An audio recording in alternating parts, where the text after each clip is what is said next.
Bismillahirrahmanirrahim. Assalamualaikum warahmatullahi wabarakatuh. Alhamdulillah, puji syukur atas kehadirat Allah Subhanahu wa taala karena atas limpahan rahmat, taufik dan hidayahnya lah sehingga kita masih diberi kesehatan dan kesempatan untuk bisa kembali beraktivitas hari ini tentunya dalam rangka melaksanakan pembelajaran. Baik, hari ini kita sudah memasuki materi tentang menghitung bunga giro nasabah. Nah, pada pekan lalu, ya, sebelumnya kalian telah mempelajari apa itu simpanan giro, kemudian eh, penggunaan cek dan bilet giro, ya, sebagai syarat untuk alat penarikan giro dan syarat-syarat cek dan bilet giro yang berlaku, kemudian apa itu jasa giro. Nah, hari ini Bapak ingin menunjukkan ataukah melakukan bagaimana caranya ya menghitung bunga giro nasabah ya baik berdasarkan saldo terendah maupun saldo rata-rata ya yang awalan yang pertama yang harus dilakukan ya sebelum menghitung bunganya kita harus dulu membuat laporan rekening korannya. Jadi selama Bapak menunjukkan caranya ya diperhatikan baik-baik. Semoga setelah kalian menyimaknya, kalian bisa mempraktekkan langsung bagaimana cara melakukan perhitungan bunga giro nasabah. Langsung saja.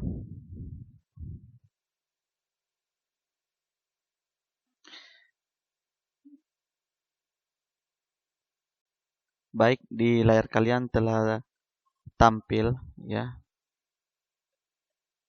contoh transaksi pada rekening giro seorang nasabah.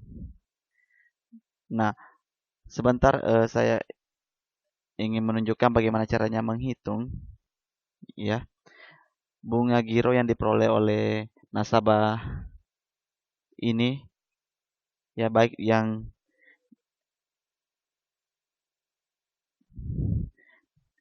dicatat berdasarkan saldo terendah maupun dihitung berdasarkan saldo rata-rata.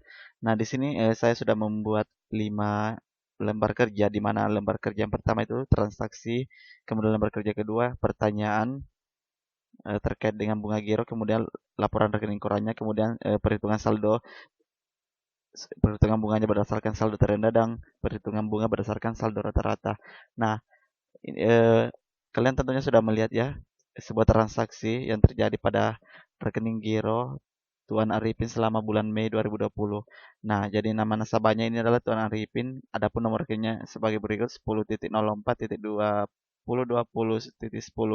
Nah, adapun transaksi yang terjadi selama bulan Mei yaitu yang pertama pada tanggal 1 ada setoran tunainya sebesar 10 juta rupiah, kemudian ada tarik dengan cek di tanggal 7 sebesar 2 juta rupiah, kemudian tanggal 10 ada setor tunai sebesar 5 juta rupiah, kemudian di tanggal 14 ada store clearing sebesar 12 juta rupiah, dan di tanggal 16 ada tarik dengan bilet giro sebesar 5 juta rupiah, kemudian di tanggal 18 ada transfer keluar beban rekening sebesar 3 juta rupiah, kemudian tanggal 23 Mei ada clearing masuk sebesar 7 juta rupiah, dan yang terakhir ada tanggal 29 setor dengan cek lain sebesar 8 juta rupiah. Nah, pertanyaan yang diminta sesuai dengan transaksi yang terjadi yaitu hitunglah berapa bunga bersih yang diterima Tuan Arifin selama bulan Mei jika bunga dihitung dari saldo terendah dan saldo rata-rata dengan suku bunga 17% per tahun. Nasabah juga dikenakan pajak 15% atas jasa giro. Nah, yang diminta adalah buatlah juga laporan rekening koran secara lengkap. Nah, terkait pertanyaan ini, untuk menjawab soal tersebut, yang pertama dilakukan adalah dengan membuat rekening korannya. Ya, jadi yang diminta yang pertama adalah harus ada laporan rekening korannya untuk bisa menghitung sebentar bunganya ya berdasarkan saldo terendah dan saldo rata-rata. Kita hitung ya buat laporan rekening. Nah, untuk membuat laporan rekening korannya itu harus ada judulnya dulu ya. Judulnya itu adalah laporan rekening koran. Ada seperti juga di akuntansi ya. Untuk laporan rekening koran ini ada juga 3 baris judul kopnya. Yang pertama laporan rekening koran.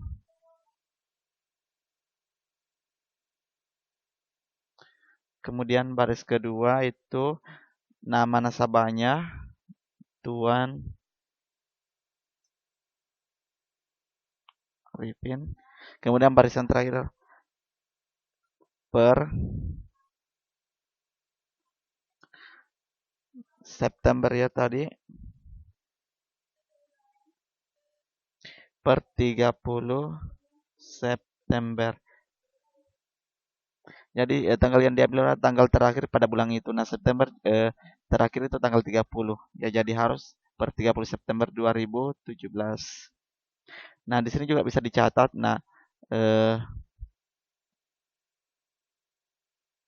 apa ya?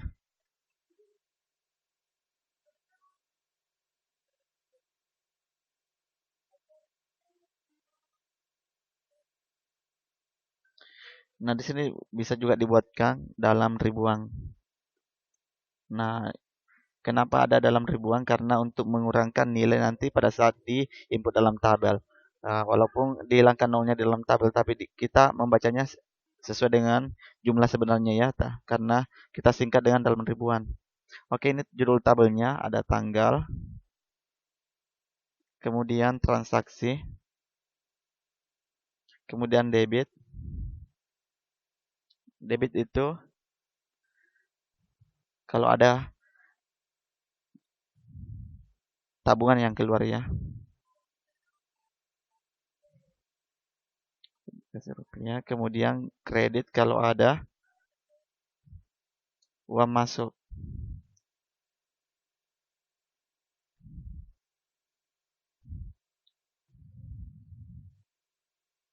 Kemudian saldo.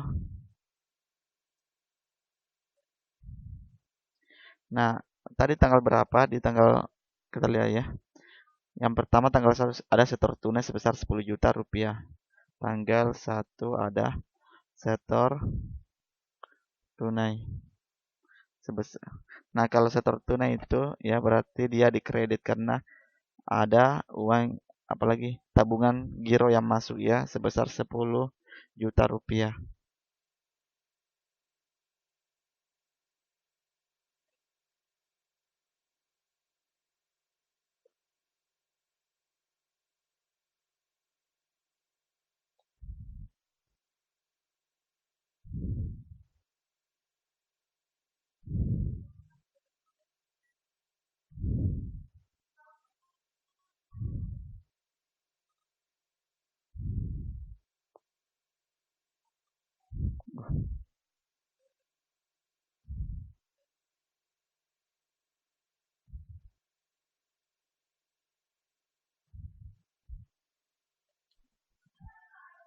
Oke, kemudian saldonya tentunya 10 juta rupiah. Iya.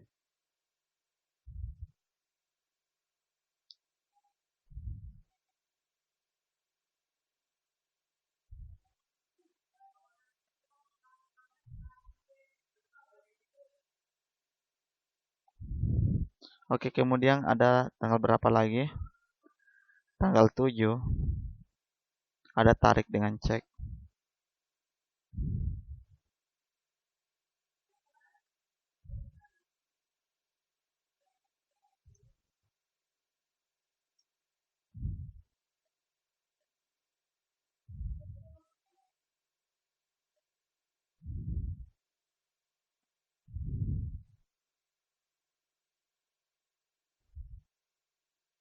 Tarik dengan cek. Nah, kalau tarik cek itu berarti ada tabungan yang ditarik ya, berarti dia di debit sebesar berapa tadi? 2 juta.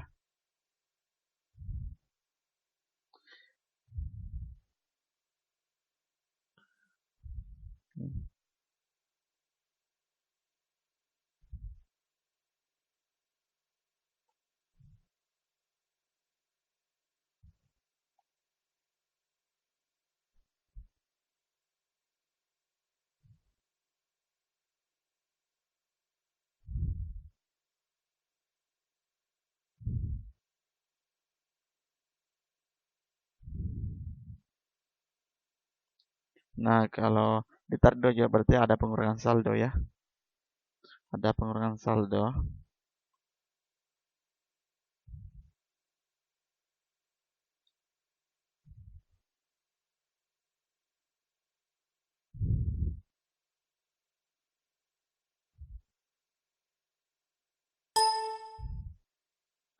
Kita lanjut lagi di tanggal 10. Tanggal 10 tadi ada setor tunai lagi sebesar 5 juta. Berarti ada pemasukan tabungan ya. Tanggal 10 setor tunai sebesar 5 juta.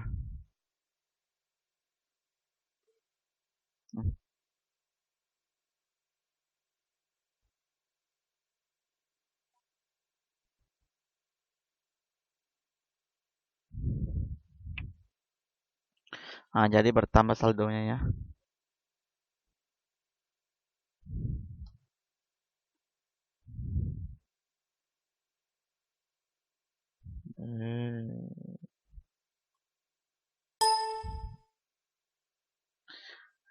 Kemudian di tanggal 14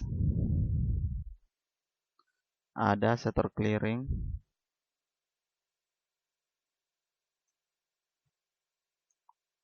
sebesar 12 juta. Nah, kalau setor clearing itu berarti ada penyetoran tabungan ya sebesar 12 juta.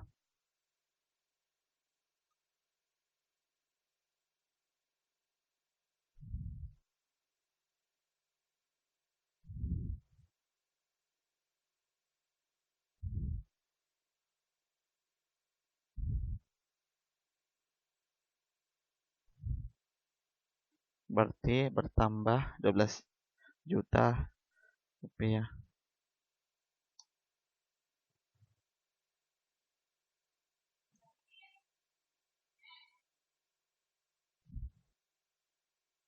Oke.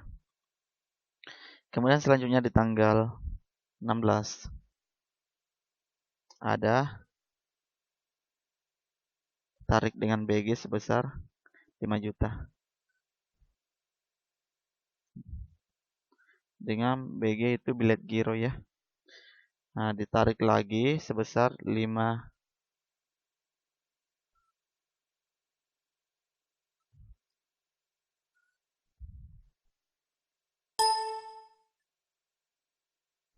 juta, 5 juta.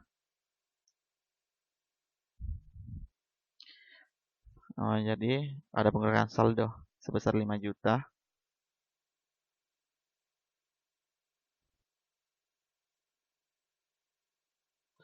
Tersisa 20 juta. Kemudian kita lihat lagi transaksinya. Setelah tanggal 16 ada tanggal 18 lagi transfer keluar bank. Tanggal 18 transfer keluar. Kalau transfer keluar berarti kita yang mentransfer tabungan kita keluar ya, berarti tabungan kita keluar sebesar 3 juta rupiah.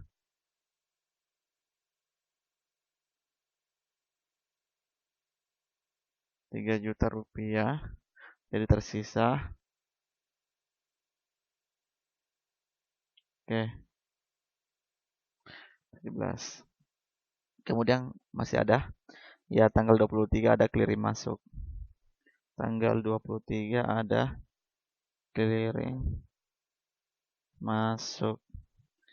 Nah, kalau clearing masuk itu ya kebalikan dengan transfer. Kalau transfer masuk itu berarti ada uang masuk. Kalau clearing masuk itu ada uang tabungan yang keluar ya. Sebentar dijelaskan apa itu clearing. Sebesar 7 juta. Oke, berarti dikurang.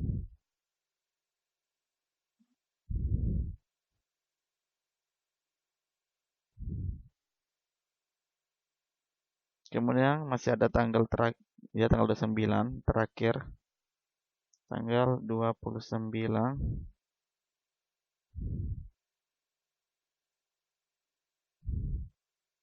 ada store dengan cek, berarti ada pemasukan dana kembali ya.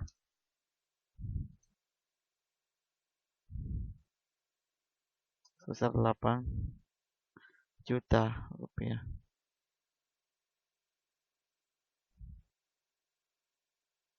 Jadi bertambah.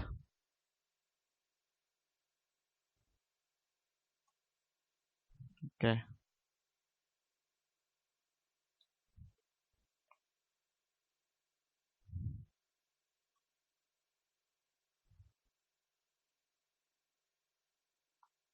Nah, ya, inilah laporan rekening yang berhasil kita buat untuk laporan rekening korannya Tuan Arifin.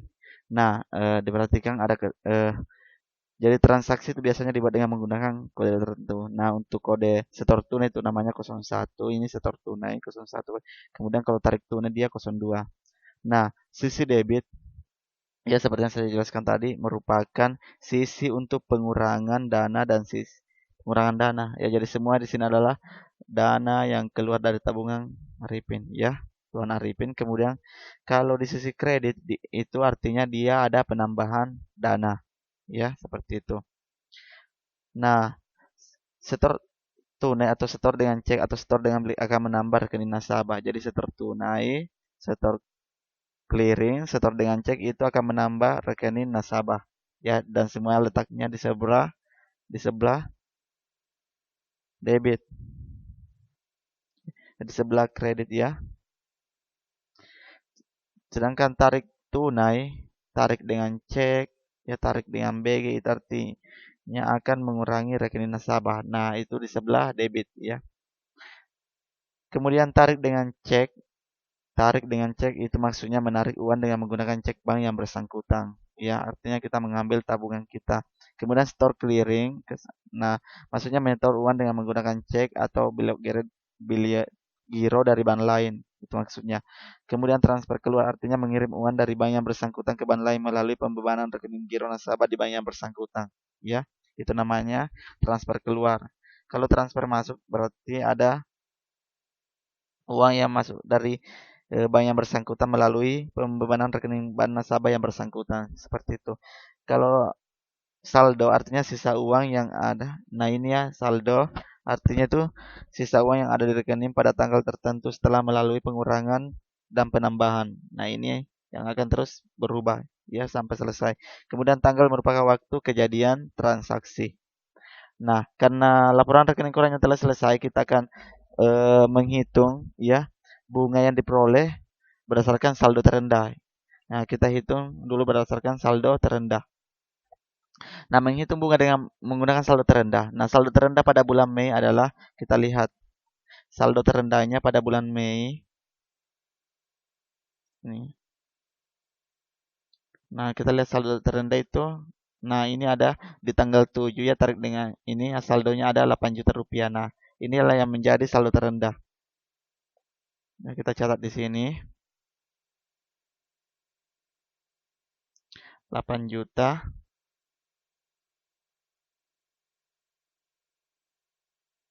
Oke, maka perhitungan bunga pada bulan Mei adalah, nah, diperhatikan baik-baik. Berapa tadi bunganya? Nah, bunganya 17% per tahun, kemudian pajaknya 15%. Oke, bunganya adalah 17% dikali ini ya, 8 juta.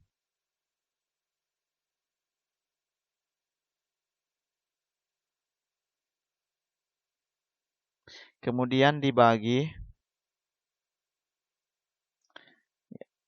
berapa? Dibagi 12 bulan ya. Karena jumlah bulan dalam setahun itu adalah 12 bulan. Nah, kalau dihitung totalnya silakan dihitung.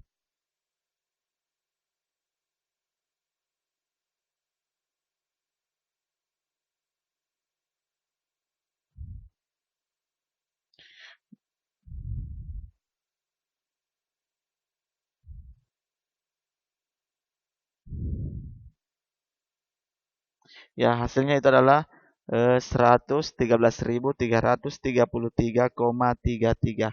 Ya, jadi angka di belakang komanya tidak usah diambil. Nah, kalau hasilnya ini ya,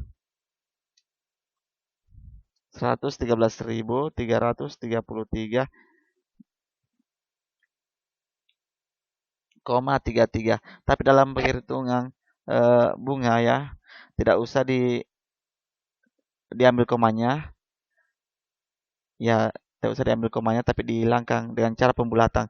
Nah, kalau angka di belakang koma itu angka 1 sampai dengan 5 ya, ini maka langsung saja dihapus ya. Tapi kapan di belakang komanya itu angka 6 sampai 9 berarti harus dibulatkan. Ini yang angka 3 setelah sebelum koma ya, sebelum koma itu harus ditambah tadi 1 berarti 4 begitu ya. Tapi ini karena tadi di belakang koma adalah angka 3 maka tidak ada pembulatan, langsung saja dihapus.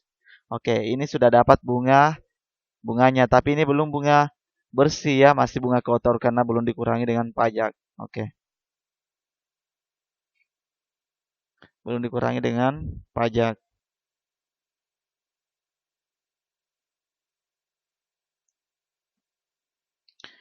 Nah, kemudian pajaknya tadi berapa? 15% dikali ini ya, bunga 113.333.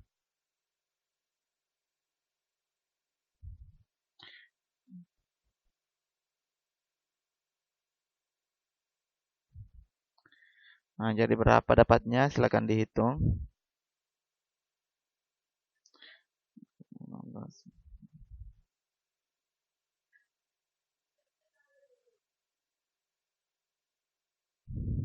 Silakan dihitung.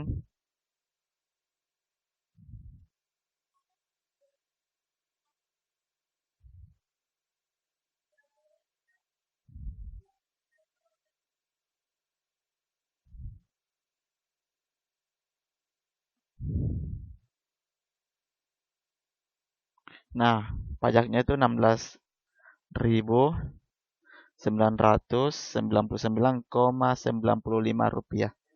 Nah, karena harus dibulatkan ya. Nah, ini angkanya di belakang koma itu adalah angka 9, maka harus ada pembulatan. Ya, tadi saya sudah sampaikan bahwa angka 6 sampai 9 di belakang koma itu harus eh, ditambahkan 1, kemudian dikasih hilang. Ya, ini dikasih hilang ditambah 1 berarti 9 tambah 1 0. Ini juga bertambah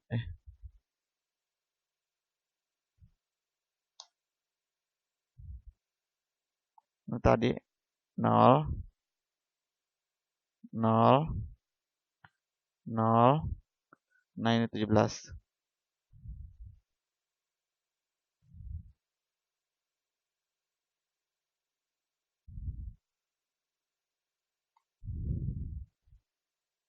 Ya, 17.000 karena ada pembulutan. Nah, maka bunga bersihnya itu adalah ini ya, 113.333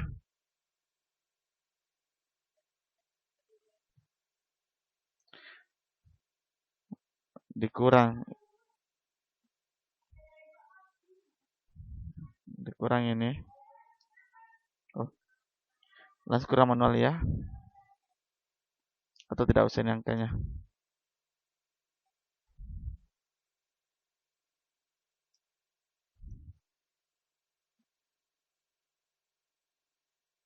Dikurang. Nah, jadi hasilnya adalah 96.333. Oke, jadi inilah bunga bersih yang diperoleh eh, Tuan Arifin ya, berdasarkan saldo terendah. Oke. Oke, kita melangkah ke perhitungan bunga giro berdasarkan saldo rata-rata.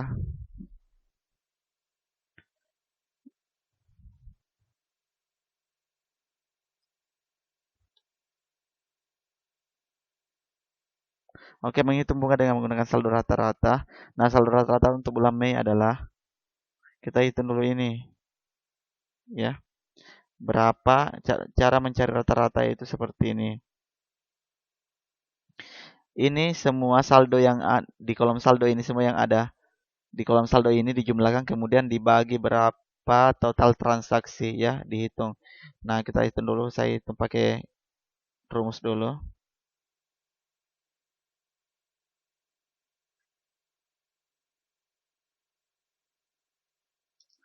Nah, totalnya adalah 121 juta rupiah. Nah, kita hitung berapa transaksi? 1, 2, 3, 4, 5, 6, 7, 8. Nah, jadi ini dibagi 8. Dibagi 8.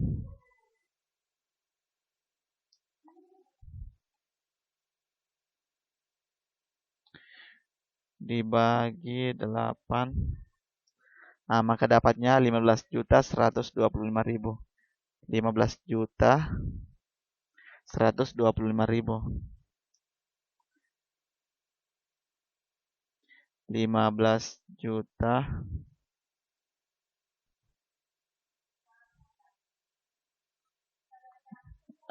15 juta 125.000 rupiah. 15 juta 125.000 rupiah. Kemudian bunganya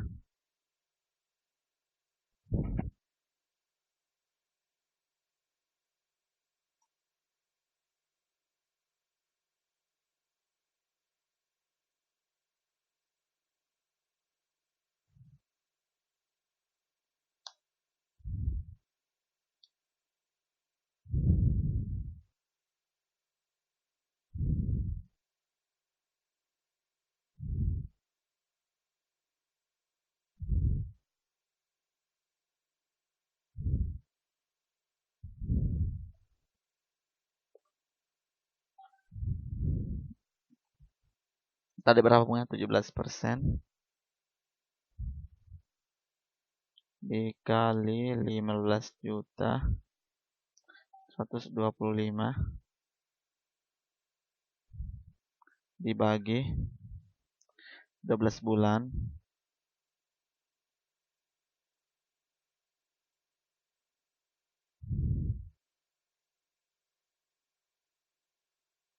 Nah, dapatnya ini ya.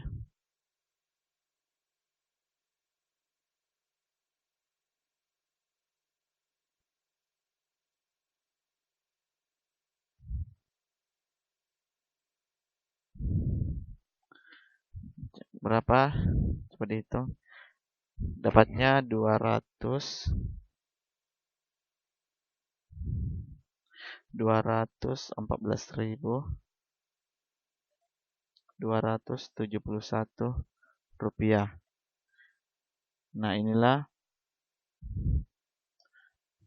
bunga kotor yang diperoleh oleh Tuan Arifin. Kemudian kita kurangi dengan pajak. Pajaknya berapa tadi? 15% dikali 214.000 ini ya.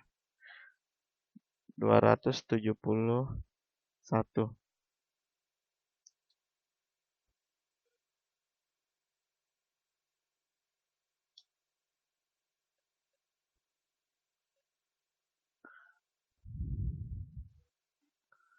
Oke, silahkan dihitung berapa.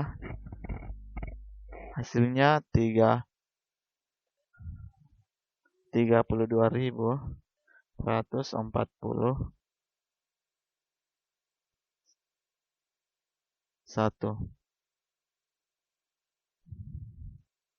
Oke, maka bunga bersih pada bulan Mei yaitu bunga bersihnya sama dengan ini. Nah, maka inilah ya hasilnya 182.000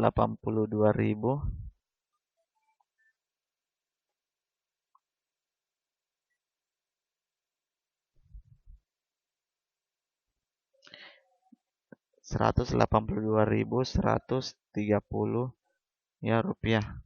Oke.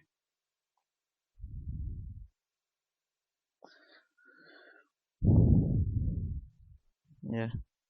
Nah, inilah bunga yang diperoleh nasabah giro berdasarkan saldo rata-rata.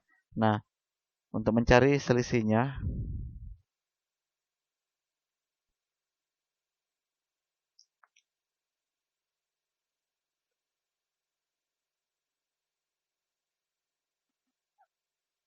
antara saldo terendah dengan saldo giro ya, selisihnya itu.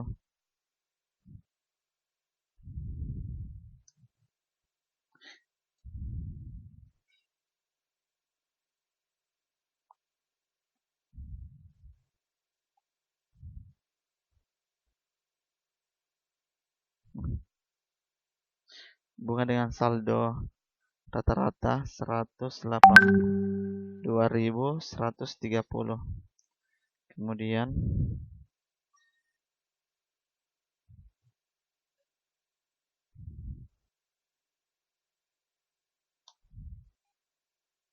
bunga dengan saldo terendah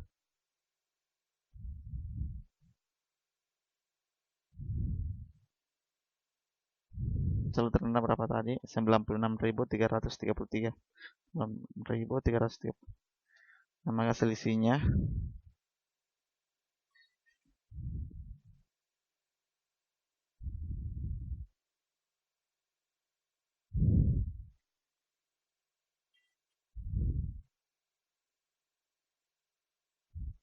kurangnya aja ya. Kurang. Nah, maka ya, inilah perolehan bunga ya jika diselisihkan dengan saldo rata-rata dan saldo terendah. Jadi biasa bank memberikan selisih bunga ya antara saldo rata-rata dengan saldo terendah. Jadi selisih bunga giro yang diperoleh Tuang Arifinnya pada bulan Mei itu sebesar Rp85.797. Nah, itulah penjelasan ya atau tata cara melakukan perhitungan atas bunga giro nasabah ya baik berdasarkan saldo terendah maupun saldo rata-rata. Setelah saya memberikan contoh atau menunjukkan bagaimana cara melakukan perhitungan terhadap rekening giro nasabah ya untuk mendapatkan bunga giro. Nah, sekarang ini ada satu latihan yang bisa kalian kerjakan ya. Di mana ini adalah salah satu transaksi yang terjadi pada rekening giro Tuan Padel selama bulan Januari 2020. Nah, di sini ada 4 transaksi yang terjadi, di mana diminta di sini buatkanlah rekening korannya, kemudian dihitung berapa bunga yang diterima. Jika bunga dihitung berdasarkan saldo terendah dan saldo rata-rata dengan bunga 11% per tahun. Nasabah juga dikenakan pajak 12% atas bunga giro. Ya, selamat bekerja. Hingga selesai. Semoga hasilnya benar semua ya. Good luck untuk kalian semua. Jika ada pertanyaan yang ingin kalian ajukan, bisa dituliskan di kolom komentar YouTube. Sekian penyampaian dari saya. Wassalamualaikum warahmatullahi wabarakatuh.